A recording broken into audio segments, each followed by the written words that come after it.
여러분, 혹시 요즘 아무리 자도 피곤하고 속이 더부룩하거나 관절이 욱신거리시나요?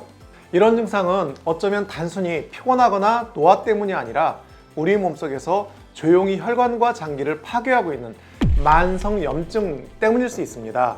만성염증은 온몸으로 퍼져나가 혈관을 막아서 고혈압, 당뇨, 암과 같은 큰 병을 일으킬 수 있는데요. 만성염증이 큰 병으로 발전하지 않으려면 우리 몸이 보내는 경고를 무시하지 말고 평소에 염증이 쌓이지 않도록 철저히 관리해 주셔야 합니다. 그런데 놀랍게도 이 염증의 불을 끄는데 큰 도움이 되는 우리에게 아주 익숙하고 흔한 식품이 있습니다.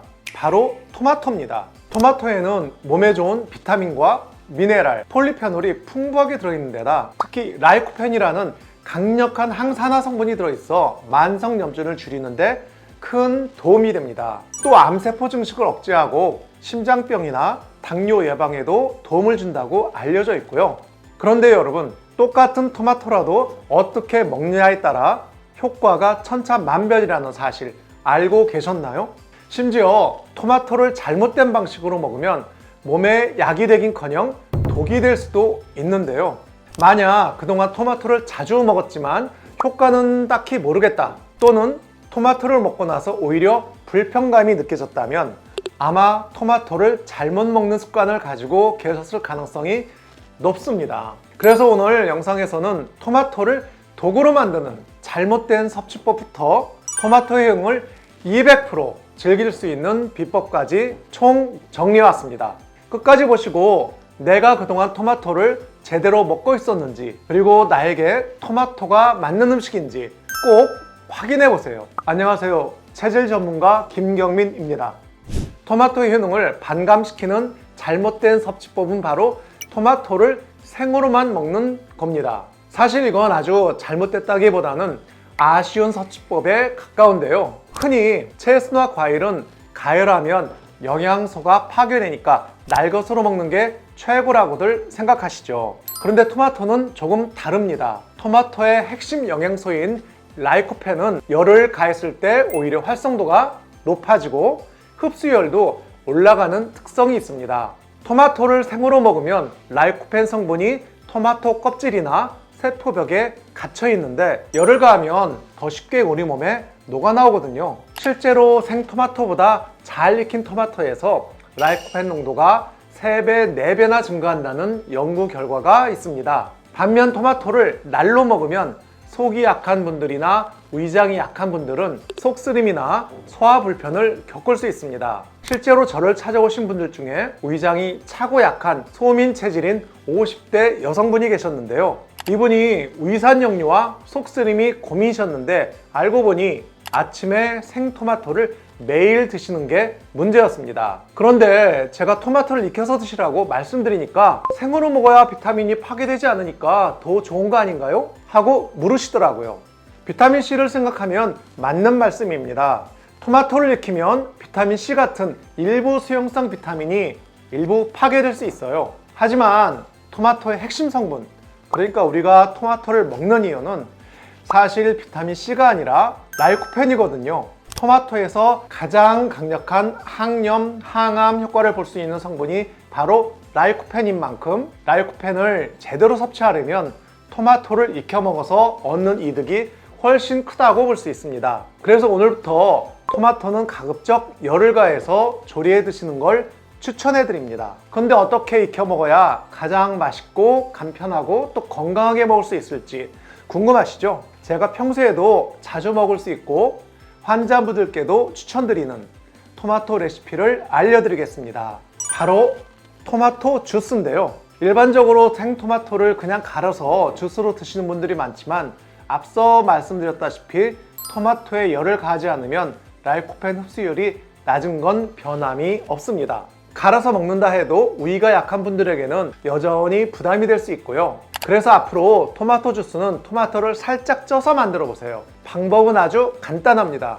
토마토 1kg 정도를 준비해서 찜기에 약 15분 정도 쪄주시고 한 김 식힌 뒤 믹서기에 넣어주세요. 여기에 물 350에서 400ml 정도와 레몬즙 1티스푼, 알룰로스 2티스푼, 올리브오일 3큰술, 소금 2꼬집을 넣고 곱게 갈아주시면 됩니다. 취향에 따라 레몬즙을 티스푼으로 1숟가락 정도, 또 알룰로스를 2스푼 정도 넣어주면 상큼하면서도 달콤한 맛이 확 살아납니다. 올리브오일은 반드시 엑스트라 버진 등급의 품질 좋은 제품을 사용하시는 게 좋습니다. 이렇게 만든 주스는 바쁜 아침에 식사 대용으로 공복에 드셔도 부담이 없고 하루 어느 때나 상관없이 드실 수 있습니다. 그런데 아마 토마토 레시피라고 하면 다이어트 식품으로 많이 드시는 토마토 달걀볶음, 즉 토달볶 레시피를 가장 먼저 떠올리시는 분들이 많을 것 같습니다.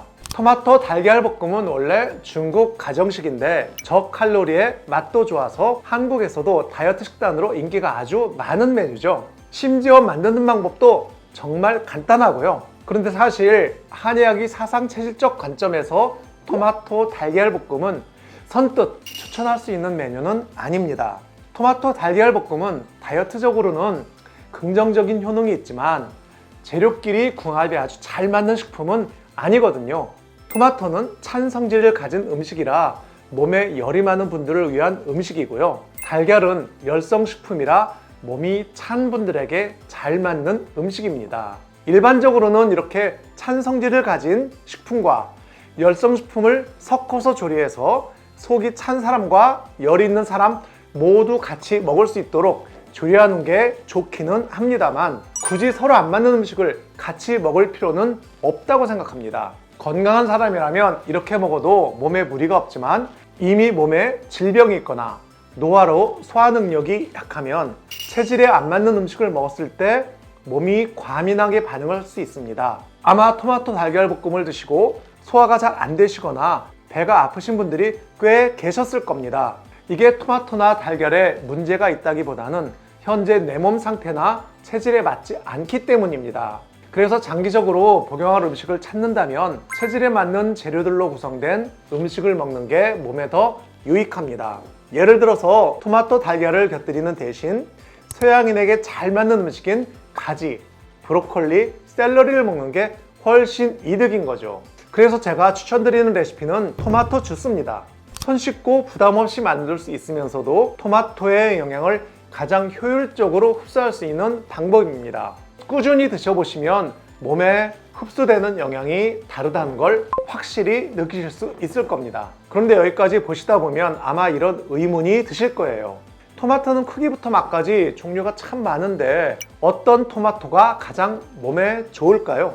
제 주변 분들은 큰 토마토와 방울토마토 중에 뭐가 더 좋은지, 또 스테비아 토마토를 많이 먹어도 되는지 궁금해 하시더라고요. 간단히 정리하자면 요리할 때는 큰 토마토, 간단하게 간식처럼 드시고 싶을 때는 방울토마토, 달달한 게 당기는데 간식을 먹긴 부담스러울 땐 스테비아 토마토를 추천드립니다. 그리고 고르는 꿀팁을 한 가지 말씀드리자면 토마토는 반드시 완숙 토마토를 구매하세요. 큰 토마토는 보통 유통 문제 때문에 완전히 익진 않은 상태에서 수확해서 판매되는데 그래서 라이코펜이나 비타민C 같은 영양소 함량이 낮은 경우가 많습니다. 일단 수확을 하면 아무리 후숙을 하더라도 완전히 익어서 수확된 토마토보다는 영양분이 적습니다. 또 스테비아 토마토는 꼭 설탕을 뿌린 것처럼 달아서 이거 먹으면 혈당 올리는 거 아니야? 하고 걱정한 분들이 많으신데요. 스테비아 토마토는 천연 감미료를 넣어서 키운 토마토라 당뇨 환자도 섭취 가능합니다. 스테비아는 인체 내에서 대부분 흡수되지 않고 소변으로 배출돼서 혈당을 직접 올리지 않거든요. 실제로 혈당 지수도 일반 토마토와 비슷한 수준으로 보고되고 있으니 너무 걱정하지 않으셔도 됩니다. 여기까지 잘못된 토마토 섭취법부터 올바른 섭취법, 그리고 토마토 고르는 법까지 알아봤으니 이젠 토마토의 효능 200% 누릴 수 있는 방법도 알아봐야겠죠. 자, 지금부터 토마토의 효능을 극대화할 수 있는 최고의 궁합 음식 3가지를 알려드리겠습니다. 첫 번째는 올리브유입니다. 토마토와 올리브유의 조합은 여러 요리에서 자주 활용될 만큼 익숙한 조합이죠. 그런데 전문가들도 건강을 위해 토마토를 올리브유와 함께 먹는 것을 추천하는데요. 그 이유는 토마토의 라이코펜이 지용성이기 때문입니다. 토마토는 올리브유처럼 좋은 기름, 좋은 지방과 함께 먹으면 라이코펜의 체내 흡수율이 훨씬 높아져서 토마토의 항산화 효과를 극대화시킬 수 있거든요. 실제로 한 연구에 따르면 올리브유와 함께 섭취했을 때 라이코펜 흡수가 평소보다 최대 8배까지 증가했다고 하죠. 게다가 올리브유 자체도 불포화지방산이 풍부해서 혈관에 좋고 염증을 줄여주는 훌륭한 식품입니다. 토마토의 혈관 청소 능력과 올리브유의 콜레스테롤 개선 효과가 합쳐지면 그야말로 금상첨화겠죠. 토마토와 올리브유는 간단하게 토마토를 반으로 갈라서 올리브유에 볶아 소금, 허브, 마늘 등을 곁들여 파스타로 만들어 드셔도 맛있습니다. 올리브유가 없으면 아보카도 같은 천연 지방이 많은 식품을 함께 드셔도 좋습니다. 예를 들어 잘 익은 토마토에 아보카도 약간과 올리브유를 섞어서 샐러드를 만들면 맛도 고소하고 토마토의 좋은 성분도 남김없이 흡수할 수 있습니다. 난 조리하고 이것저것 추가하는 게 너무 귀찮아, 이런 분들은 그냥 생토마토에 한두 방울의 올리브유를 곁들여 보세요. 간단하지만 아주 좋은 방법입니다. 마늘은 예로부터 최고의 자연 혈관 청소부라고 불릴 만큼 혈압을 낮추고 혈중 콜레스테롤 수치를 감소시키며 염증을 줄여준 효과가 있는데요. 바로 마늘에 들어있는 알긴산이라는 성분 때문입니다. 이런 마늘을 비슷한 효능을 가진 토마토와 같이 먹으면 혈압 관리부터 콜레스테롤 개선, 염증 완화까지 도움이 되는 심장과 혈관 건강에 서로 보완작용을 해주는 훌륭한 조합이 될 수 있습니다.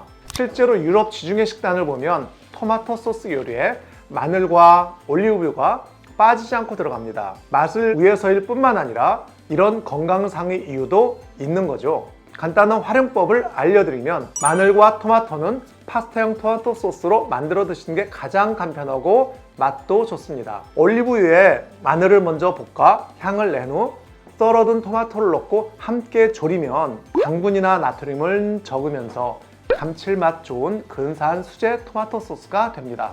다만 마늘도 체질에 따라 몸의 반응이 달라질 수 있다는 점 참고해 주세요. 내가 평소에 소화불량이나 위장장애, 복통, 설사 등 소화기관 관련 질환이 있다면 마늘을 소량만 드시는 게 좋습니다. 이런 분들이 마늘을 많이 드시면 복통과 피부 트러블이 올라올 수 있어요. 세 번째는 브로콜리입니다.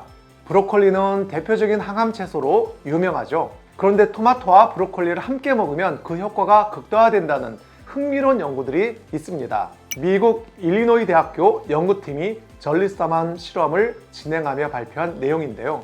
토마토만 먹인 그룹, 브로콜리만 먹인 그룹, 토마토와 브로콜리를 둘 다 함께 먹인 그룹으로 나눠서 실험해보니 둘 다 먹인 그룹에서 종양 억제 효과가 가장 크게 나타났다고 합니다. 즉, 토마토와 브로콜리의 시너지 효과가 엄청나다는 것이죠. 이유가 뭘까요? 바로 브로콜리에 들어있는 솔프라판 같은 항암 성분들과 토마토의 라이코펜이 서로 다른 경로로 암세포 성장을 억제하면서 서로 보완적으로 작용하기 때문입니다. 쉽게 말해 토마토가 잡지 못한 암세포 성장 신호를 브로콜리가 잡아주는 식이죠. 특히 중년 남성분들에게 전립선 건강이 큰 걱정거리인데요. 이 브로콜리와 토마토의 조합을 꾸준히 실천하면 전립선 예방에 상당한 도움을 기대할 수 있습니다. 또 브로콜리는 섬유질과 비타민이 풍부해서 토마토와 함께 먹으면 혈당 관리나 다이어트 측면에서도 좋습니다. 제가 추천해드리는 레시피는 방울토마토, 브로콜리와 마늘을 올리브유에 같이 볶아서 드시는 건데요. 여기에 새우나 파스타를 넣어서 드셔도 좋고 다른 야채들을 더 풍부하게 넣어서 야채 볶음으로 드셔도 좋습니다. 이 레시피는 실제로 저희 가족이 아침 식사 대용으로 자주 먹는 요리 중 하나인데요. 건강에도 좋고 맛도 좋아서 아이들도 무리 없이 잘 먹습니다. 이제 토마토를 어떻게 먹어야 좋은지까지는 알겠는데 그렇다면 과연 하루에 얼마나 먹어야 할까요? 결론부터 말씀드리면 아무리 몸에 좋은 토마토라도 과유불급이라는 점 기억해 주세요. 토마토를 한꺼번에 너무 많이 드시면 오히려 속이 쓰리거나 위산 역류를 일으킬 수 있습니다. 적정량은 성인 기준으로 중간 크기 토마토 2개 정도, 방울토마토 12개 정도면 충분합니다. 또 아무리 좋은 음식이라도 내 몸에 맞지 않으면 독이 될 수 있다는 점, 이 점이 가장 중요한 부분입니다. 토마토는 한의학적으로 성질이 찬 식품에 속합니다. 그래서 몸에 열이 많은 체질인 경우에는 토마토가 도움이 될 수 있지만 반대로 속이 차고 소화기가 약한 분들께는 생토마토가 썩 맞지 않을 수 있습니다. 예를 들어 평소 설사를 자주 하거나 소화가 잘 안 되시는 분들은 날 토마토를 많이 드시면 배에 가스가 차고 속이 더 불편해질 수 있습니다. 또 신장 질환으로 칼륨 섭취를 제한해야 하는 분들도 조심해야 합니다. 토마토에는 칼륨이 많아서 콩팥 기능이 약한 분들이 과다 섭취하면 전해질 불균형이 올 수도 있습니다. 그 밖에 위가 약하고 역류성 식도염이 있는 분들도 주의해야 합니다. 토마토는 산이 강한 식품이라 공복에 생으로 먹을 시 속쓰림을 유발할 수 있거든요. 오늘은 이렇게 토마토의 숨은 효능과 제대로 먹는 법에 대해 이야기를 나눠봤습니다. 정리하자면 토마토는 그냥 대충 먹는 것과 올바르게 먹는 것 사이에 분명한 차이가 있습니다. 잘못된 방법으로 과하게 먹거나 내 체질에 맞지 않게 먹으면 몸에 약이 되기는커녕 독이 될 수도 있습니다. 사상 체질에 따라 각 사람마다 몸이 성질이 다르고 음식에 대한 반응도 다를 수 있다는 한의학 이론이 있습니다. 혹시 내 체질이 무엇인지 궁금하시다면 고정 댓글을 확인해 주세요. 적어도 어느 정도 스스로 본인의 체질을 알 수 있게 자기 진단하는 방법을 정리해 놓았습니다. 이걸 보시고 아무 음식이나 유튜브에서 좋다고 해서 내 체질에 맞지 않는 음식을 독으로 드시지 마시고 내 체질에 맞는 음식을 찾아 약으로 드시길 바랍니다. 오늘 영상이 도움이 되셨다면 구독과 좋아요, 알림 설정도 부탁드립니다. 저는 다음 시간에 더 유익한 건강 정보로 또 찾아뵙겠습니다. 감사합니다.